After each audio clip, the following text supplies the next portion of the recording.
Nos anos de 1970, o Brasil vivia o auge da cor e da música, mas nos bastidores, a sombra da tragédia rondava os estúdios.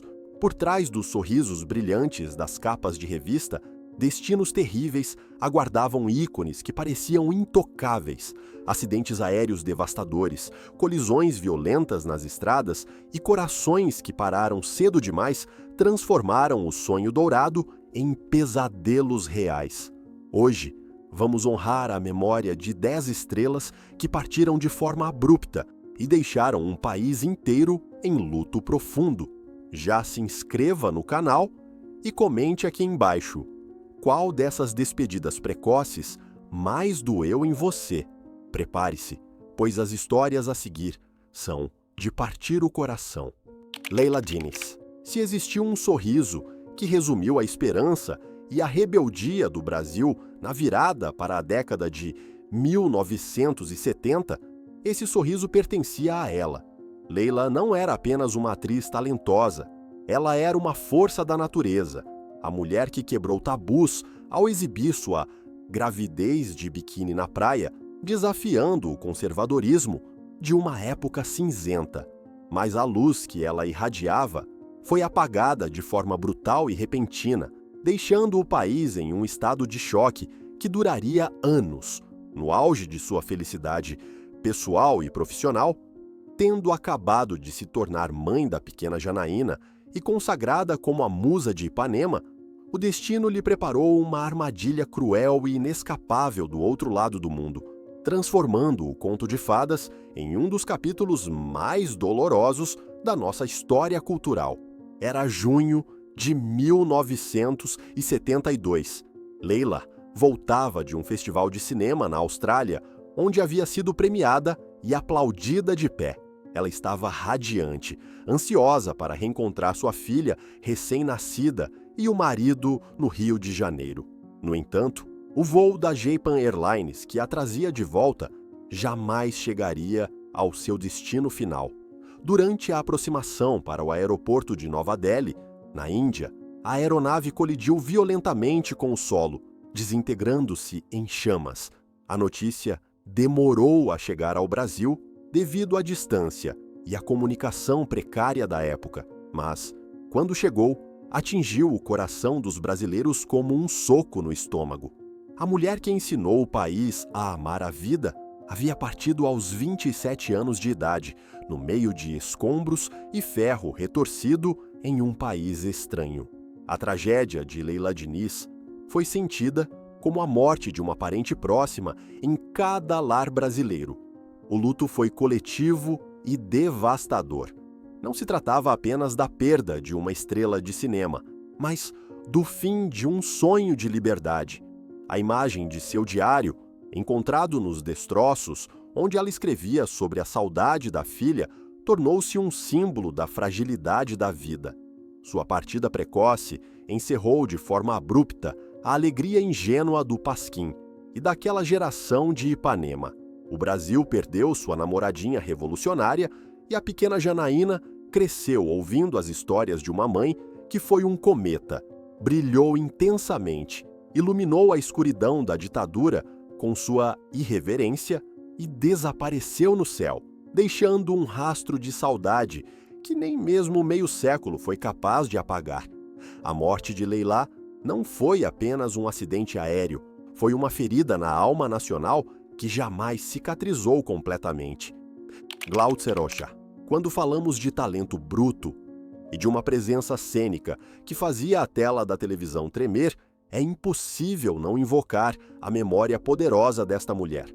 Glauce não era apenas uma atriz, ela era uma força dramática da natureza, conhecida por interpretar personagens fortes, sofridas e intensas, que muitas vezes espelhavam a sua própria entrega visceral à arte.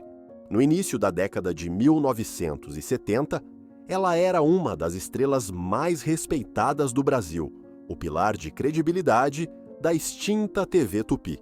No entanto, enquanto o público a aplaudia diariamente na novela Hospital, exibida no ano de 1971, poucos sabiam que a verdadeira batalha pela vida estava acontecendo longe das câmeras, dentro do próprio corpo da atriz, que já dava sinais de exaustão. O ritmo frenético das gravações e a paixão desmedida pelo trabalho mascaravam uma saúde frágil.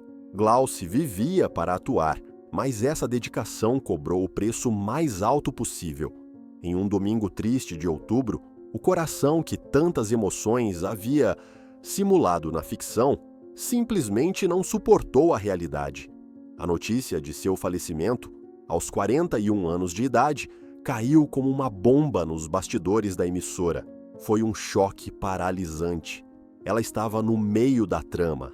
Sua personagem era vital para a história. E, de repente, houve apenas o silêncio. A produção da novela se viu diante de um drama real muito maior do que qualquer roteiro poderia ter escrito. Obrigada a lidar com a perda de sua protagonista de forma abrupta. A partida de Glauce Rocha não foi apenas a morte de uma funcionária, foi o fim de uma era de interpretação visceral. O luto tomou conta dos corredores da Tupi, onde colegas de elenco choravam copiosamente, incrédulos com a ideia de que aquela voz rouca e potente havia se calado para sempre. A televisão brasileira perdeu uma de suas damas mais dignas, uma mulher que trabalhou até o limite de suas forças. Sua despedida prematura serviu como um alerta sombrio sobre o estresse e a pressão desumana que muitas vezes se escondem por trás do glamour das novelas, deixando um vazio artístico que, para muitos críticos e fãs que acompanharam sua trajetória, jamais foi preenchido com a mesma intensidade e verdade. Meissa, se a tristeza tivesse um rosto e uma voz no Brasil, ela pertencia a essa mulher de olhos oceânicos e temperamento vulcânico. Maísa não apenas cantava a dor de cotovelo, ela a vivia em cada nota, transformando suas angústias pessoais em hinos que embalaram os corações partidos de toda uma nação. Durante a década de 1970, ela tentava se reinventar, buscando uma paz interior que sempre lhe pareceu esquiva, dividindo-se entre a música e a atuação em novelas. No entanto, o destino, que ela tantas vezes desafiou em suas letras melancólicas, reservou-lhe um desfecho abrupto e violento nas estradas, calando para sempre a voz mais intensa da nossa música popular. O ano era 1977 e o Brasil iniciava o ano com a esperança de dias melhores, mas foi golpeado pela notícia que parou o Rio de Janeiro.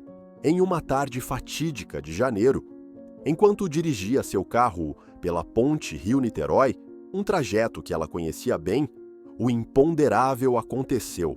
A mulher que havia sobrevivido a casamentos turbulentos e a batalhas internas contra a depressão perdeu o controle do veículo em uma fração de segundo. A colisão contra a mureta central foi brutal, um impacto seco que tirou a vida da cantora instantaneamente, aos 40 anos de idade. A imagem do carro destruído sob o sol carioca estampou as capas de todos os jornais, transformando o choque inicial em um luto profundo e coletivo. Não era apenas uma artista que morria, era uma parte da alma sensível do Brasil que se ia, levada por um acidente de trânsito que parecia cruelmente banal para alguém de espírito tão grandioso. A tragédia na ponte tornou-se um marco doloroso na história cultural do país. Fãs se aglomeraram em desespero, recusando-se a acreditar que aqueles olhos verdes, que transmitiam tanta verdade e sofrimento, haviam se fechado definitivamente. Sua morte prematura deixou um vazio imenso na MPB, interrompendo uma fase de maturidade artística, onde ela finalmente parecia encontrar um equilíbrio. Maísa partiu como viveu, intensamente, rápido demais, deixando para trás um legado de canções que, ironicamente, tornaram-se a trilha sonora de sua própria despedida. O Brasil chorou a perda de sua diva trágica, aprendendo da maneira mais dura que, às vezes, as estrelas mais brilhantes são também as que se apagam com a maior violência, deixando apenas a saudade como herança eterna. Sérgio Cardoso. Se houve um momento em que o Brasil parou literalmente de respirar diante da televisão, foi no fatídico mês de agosto de 1972. Sérgio não era apenas um ator, ele era a face masculina da teledramaturgia nacional, o galã supremo que arrastava multidões e definia o sucesso de qualquer novela. No auge de sua carreira, interpretando o protagonista Luciano na novela O Primeiro Amor, o impensável aconteceu. O coração do ídolo, que batia forte para emocionar milhões de brasileiros todas as noites, falhou subitamente, calando-se para sempre devido a um ataque cardíaco fulminante. A notícia de sua morte, aos 47 anos, não foi recebida apenas com tristeza, mas com um desespero histérico que tomou conta das ruas do Rio de Janeiro. O público se recusava a acreditar que o herói da nação havia partido no meio da história, deixando um vazio que parecia impossível de ser preenchido. A tragédia de sua partida foi amplificada por um evento televisivo traumático e inédito, a sua substituição em cena.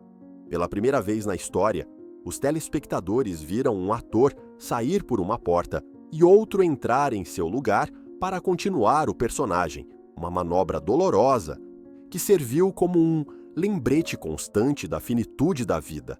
Mais de 15 mil pessoas compareceram ao seu funeral, transformando a despedida em um tumulto de dor e fanatismo.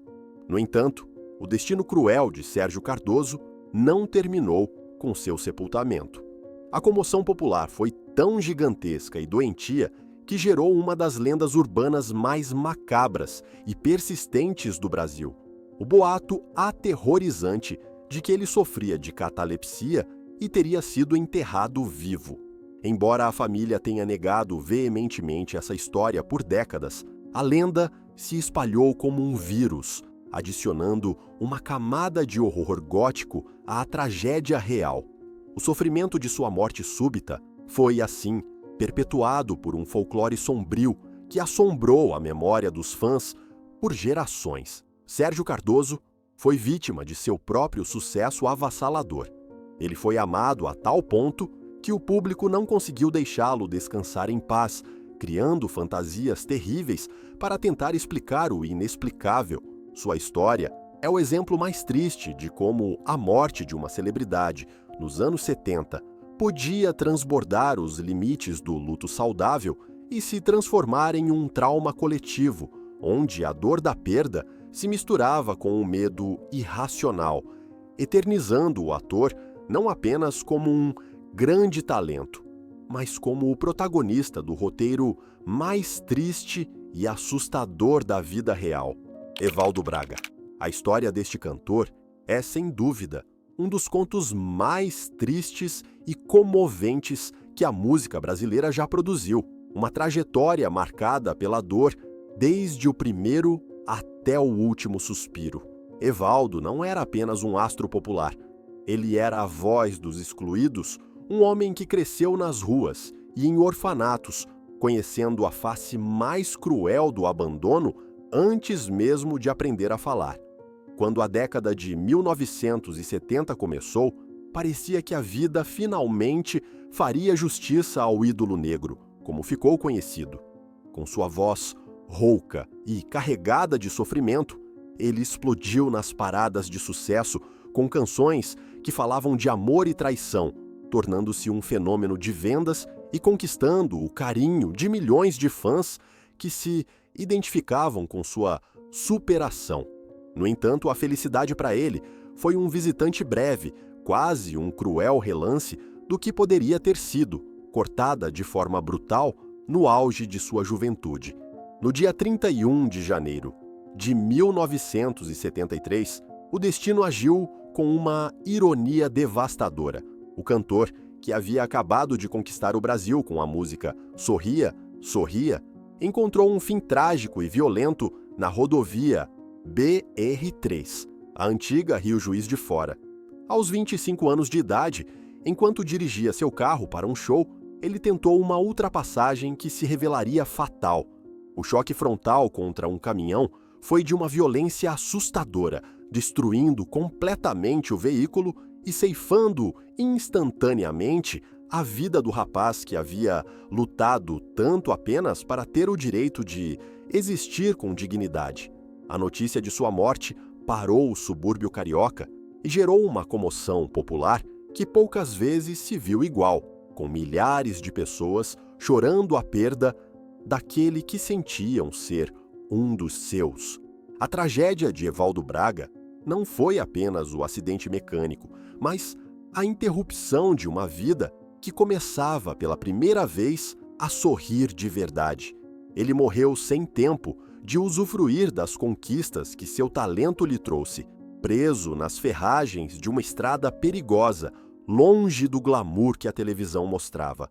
Sua morte serviu como um lembrete amargo da fragilidade humana e deixou uma cicatriz profunda na música brega e popular. Até hoje, sua história é lembrada não apenas pelos sucessos que deixou, mas pela sensação dolorosa de injustiça divina, a história do menino órfão que venceu o mundo apenas para ser levado dele, no momento em que a vitória parecia certa, provando que, para algumas estrelas, o brilho vem acompanhado de uma sombra fatal que não permite finais felizes. Anesi Rocha. No vasto e brilhante firmamento do cinema novo brasileiro, ela era uma estrela de luz própria e intensa, uma atriz que carregava no sangue o DNA da Revolução Cultural, sendo irmã do lendário cineasta Glauber Rocha. Anesi não era apenas uma figura conhecida nos meios artísticos. Ela era a musa de diretores consagrados, uma mulher jovem, bela e no auge de sua vitalidade criativa durante a década de 1970. Sua carreira estava em plena ascensão, com atuações marcantes que prometiam um futuro glorioso nas telas. No entanto, o destino lhe reservou um dos desfechos mais chocantes, banais e aterrorizantes que se pode imaginar. Uma tragédia que não envolveu doenças ou estradas perigosas, mas uma armadilha fatal dentro de sua própria casa, transformando a segurança do lar em cenário de um filme de horror da vida real. Era o mês de março do ano de 1977. A atriz, com apenas 34 anos de idade, vivia um momento de plenitude, mas em uma noite que deveria ser comum no bairro de Botafogo, no Rio de Janeiro, o impensável aconteceu. Ao chamar o elevador de seu prédio para sair, Anesi cometeu um ato automático que milhões de pessoas fazem todos os dias sem pensar. A porta se abriu, mas, por uma falha mecânica terrível e silenciosa, a cabine não estava no andar. Sem perceber o perigo mortal que se escondia na penumbra do corredor, ela deu um passo em direção ao vazio. A queda no poço do elevador foi um acidente estúpido e violento que ceifou a vida de uma das atrizes mais promissoras de sua geração, deixando o Brasil em estado de perplexidade absoluta. A notícia de sua morte correu o país não apenas pela perda artística, mas pela crueldade do acaso. Parecia impossível aceitar que uma vida tão vibrante pudesse ser interrompida por uma falha técnica tão trivial. O funeral foi marcado por um sentimento de revolta e incredulidade. A classe artística estava devastada. Seu irmão, Glauber, perdeu não apenas uma irmã, mas uma parceira de sonhos e ideais. A tragédia de Anesi Rocha serviu como um lembrete assustador de que a morte pode estar à espreita nos lugares mais familiares, escondida na rotina diária. Ela partiu sem ter a chance de dizer adeus, vítima de um infortúnio urbano que transformou sua biografia em um conto de alerta e dor, deixando para sempre a imagem de uma estrela que caiu na escuridão, justamente quando estava pronta para brilhar mais forte do que nunca. Oduvaldo Viana Filho, por trás das gargalhadas que ecoavam nas salas de estar, de todo o Brasil com o sucesso estrondoso da série A Grande Família, escondia-se uma das tragédias mais silenciosas e dolorosas da televisão na década de 1970. O criador dessa obra-prima, carinhosamente apelidado de Vianinha, era um jovem gênio que travava uma batalha desesperada e desigual contra o tempo. Enquanto escrevia os roteiros que faziam milhões de pessoas sorrirem, ele estava, na verdade, despedindo-se da vida. Diagnosticado com uma doença pulmonar devastadora e implacável ainda muito jovem, ele transformou seu leito de hospital em escritório, digitando febrilmente as cenas de humor que mascaravam sua própria angústia física e o medo do fim iminente.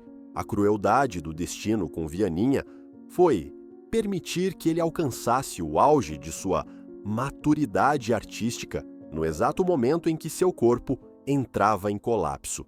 No ano de 1974, aos 38 anos de idade, ele vivia o paradoxo de ver sua criação se tornar um fenômeno nacional, enquanto suas forças se esvaíam dia após dia.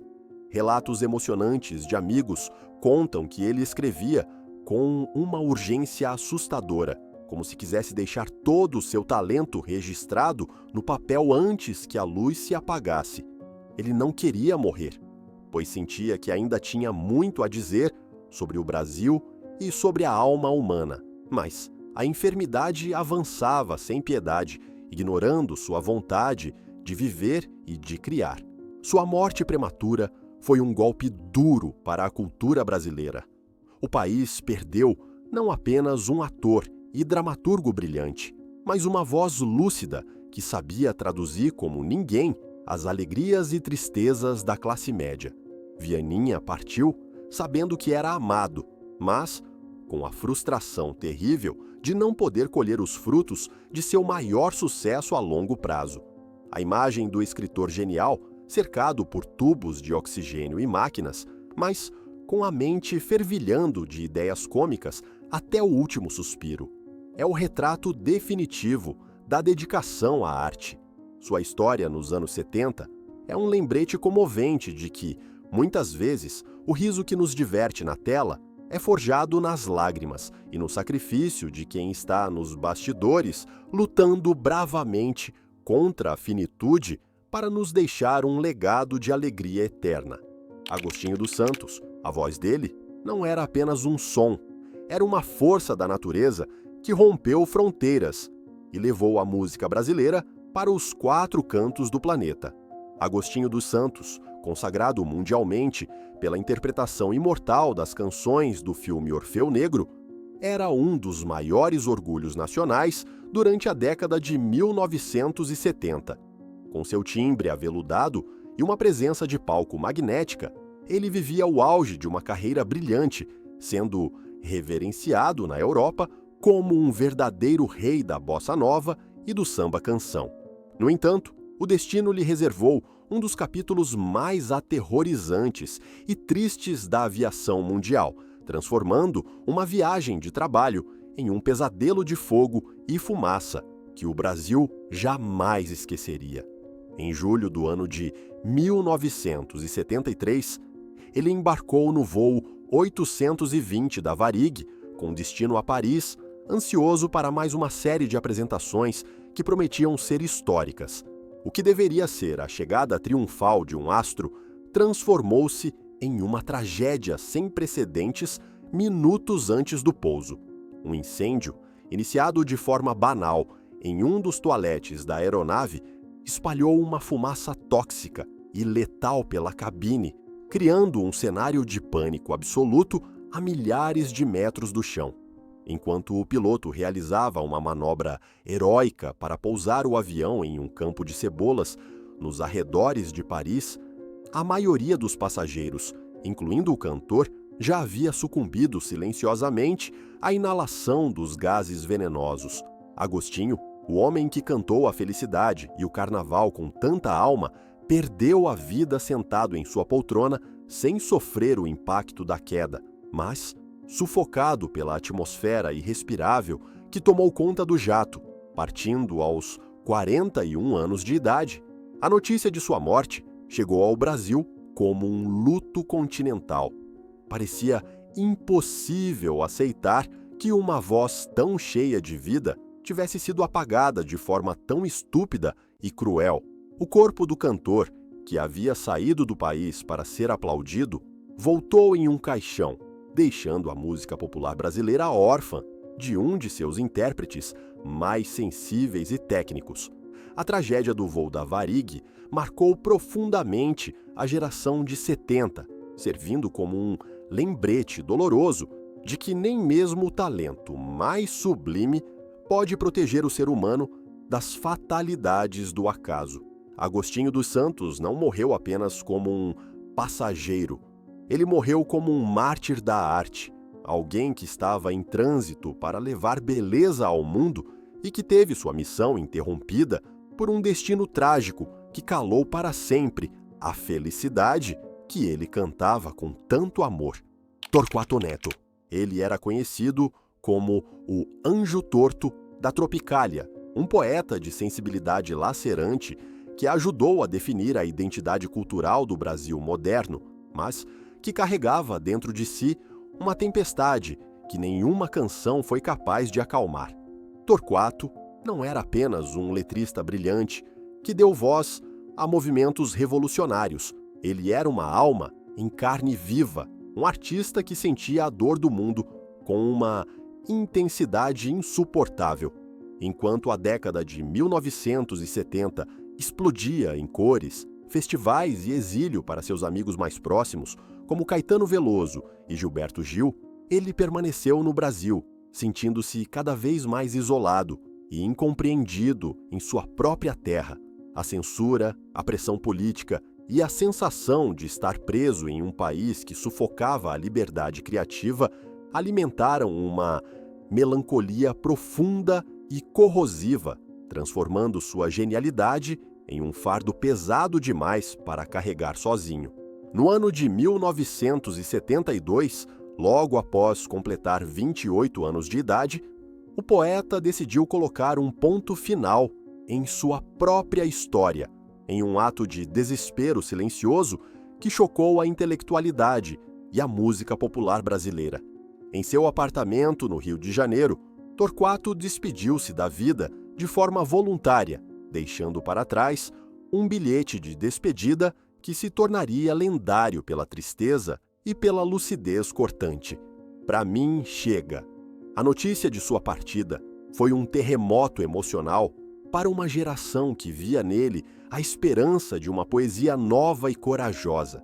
Não foi um acidente de carro ou uma doença física que o levou, mas a doença da alma, a angústia existencial que o consumiu lentamente até que não restasse mais ar para respirar em um mundo que ele considerava cruel e sem sentido.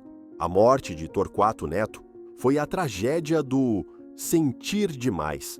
Ele deixou um legado de obras-primas inacabadas e a sensação dolorosa de que o Brasil havia perdido uma de suas mentes mais brilhantes para a escuridão da depressão. Sua figura tornou-se mítica, o símbolo do artista maldito que queimou rápido e intensamente, incapaz de negociar sua sensibilidade com a brutalidade da realidade. Para os fãs e estudiosos da MPB, sua ausência abriu uma ferida que nunca fechou, um lembrete constante de que, por trás das letras geniais e da postura vanguardista, existia um ser humano frágil pedindo socorro. Ele partiu cedo, mas sua geleia geral continua viva, provando que, embora ele tenha escolhido o silêncio eterno, sua voz poética jamais deixará de ecoar nos corações daqueles que compreendem a dor de viver com a alma exposta. Dalva de Oliveira. Para fechar esta lista de despedidas dolorosas com a reverência que a história exige, precisamos falar daquela que foi, sem dúvida, a maior voz que o Brasil já ouviu e que encontrou seu silêncio final de maneira trágica no início da década de 1970. Dalva não era apenas uma cantora, ela era a rainha absoluta do rádio, uma lenda viva que carregava em suas cordas vocais a alma de um país inteiro.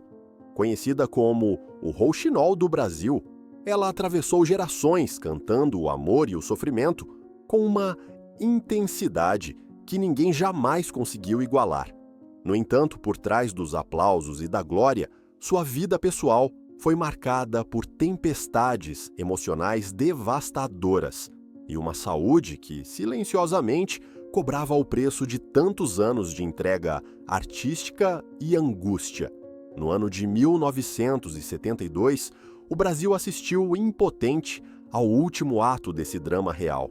Aos 55 anos de idade, quando ainda tinha muito a oferecer à música, Dalva foi internada às pressas no Rio de Janeiro, vítima de uma hemorragia interna grave.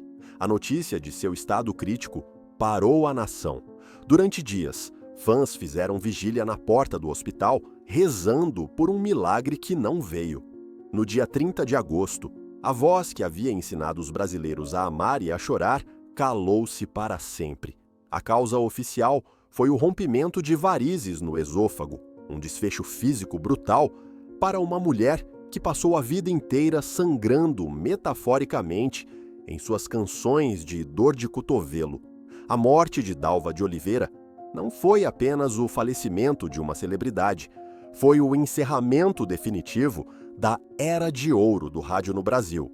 O funeral foi um dos maiores já vistos no Rio de Janeiro, com uma multidão inconsolável acompanhando o cortejo, cantando seus sucessos em um coro de lágrimas e saudade. A tragédia de sua partida reside na sensação de que ela foi consumida pela própria intensidade com que viveu. Dalva foi a estrela que brilhou mais forte, mas que também queimou com mais violência na fogueira das paixões humanas.